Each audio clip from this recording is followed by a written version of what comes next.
Türkistan Sürgün Hükümeti haberlerine hoş geldiniz. Doğu Türkistan Sürgün Hükümeti ve Doğu Türkistan Ulusal Uyanış Hareketi 19 Ocak Perşembe günü ABD hükümetinin Çin'in Doğu Türkistan'daki Uygur ve diğer Türk halklarına karşı uygulamakta olan soykırımını resmen tanımasının 2. yıl dönümü dolayısıyla Washington'daki Ulusal Basın Merkezi'nde basın toplantısı düzenleyip işgal altındaki Doğu Türkistan'daki Kazak, Kırgız ve diğer Türk halklarının haklarına erişmesini sağlayan Doğu Türkistan hakkında Beyaz Kitab'ın özetini yayınladı.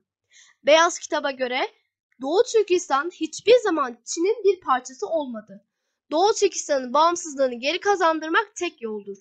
Çin Halk Cumhuriyeti'nin Doğu Türkistan'da sürdürmekte olan soykırımını sona erdirmek ve işgal altındaki Doğu Türkistan'ın Uygur, Kazak, Kırgız ve diğer etnik halklarının özgürlükleri, insan haklarına kavuşturması, Doğu Türkistan'ın bağımsızlığını geri getirmeyi talep eder. Doğu Türkistan'da Uygurlar ve diğer etnik Türk halklarına karşı devam eden soykırımın temel nedeni Çin'in ülkeyi sömürgeleştirmesi ve işgal etmesidir. Basın toplantısı Doğu Türkistan Sürgün Hükümeti Cumhurbaşkanı Hulam Yağman'ın bu rapor Çin Halk Cumhuriyeti Doğu Türkistan'ı işgal ettikten tam 73 yıl sonra yayınlandı. Çin'in Doğu Türkistan hakkında tarihi gerçekleri örtbas etme ve dezenformasyon yapma konusunda saplantılı çabaları sömürgeleştirme ve soykırım yoluyla ülkenin kültürel, etnik, tarihi, dini ve ulusal kimliğini ortadan kaldırmaya çalışırken yoğunlaştı. Bu rapor Doğu Türkistan'la ilgili dezenformasyonla mücadeleyi güçlendirmek için bir araç sağlamayı amaçlamaktadır.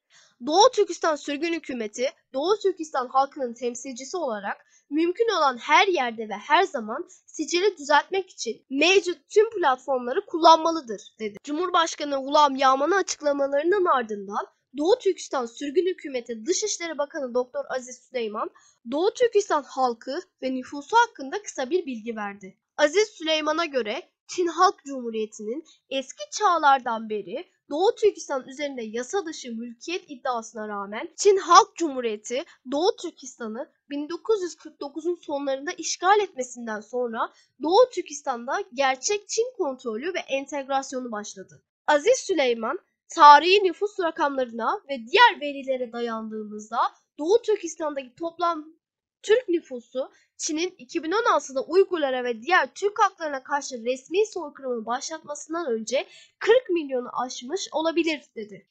Çin devlet medyası Xinhua ajantlığına göre Çin hükümeti 2016-2017 yılları arasında Doğu Türkistan'da 36 milyon kişiden DNA örneği topladı. Doğu Türkistan Sürgün Hükümeti'nin stratejik danışmanı Doktor Mevtemin Ala, devam eden Uygur soykırım hakkında konuşup uluslararası toplum Çin'in işgal altındaki Doğu Türkistan'da milyonlarca Uygur, Kazak, Kırgız ve diğer Türk halklarına yönelik devam eden toplu gözaltı, soykırım ve köleleştirmeye karşı gerçek ve anlamlı adımlar atmakta başarısız kaldı, dedi. Doğu Türkistan Sürgün Hükümeti Başbakanı Salih Hudayar, Doğu Türkistanlılara yönelik Çin istihbarat operasyonlarına vurgu yaptı. Çin hükümeti Doğu Türkistan halkının bağımsızlığını yeniden kazanma çabalarını baltalamak için uzun süredir bir işbirliği ve inkar stratejisi izliyor.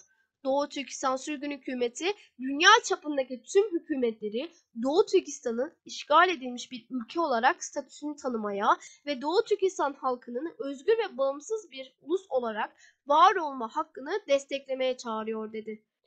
Daha önce Pekin'de ordu yardım ateşesi olarak görev yapan emekli ABD ordusu subayı Ben Lawson, Doğu Türkistan'ın ABD ve diğer demokratik ülkeler için neden önemli olduğunu açıklayarak, Amerika Birleşik Devletleri Kongresi, demokratik dünyadaki parlamentolar, yasa koyucular Doğu Türkistan'ın tutsak bir ulus olduğunu kabul etmelidir. Tibet'e verdiğimiz desteğin bir benzerini Doğu Türkistan'a da verelim. Belki bir gün ana vatanlarına kavuşurlar, dedi.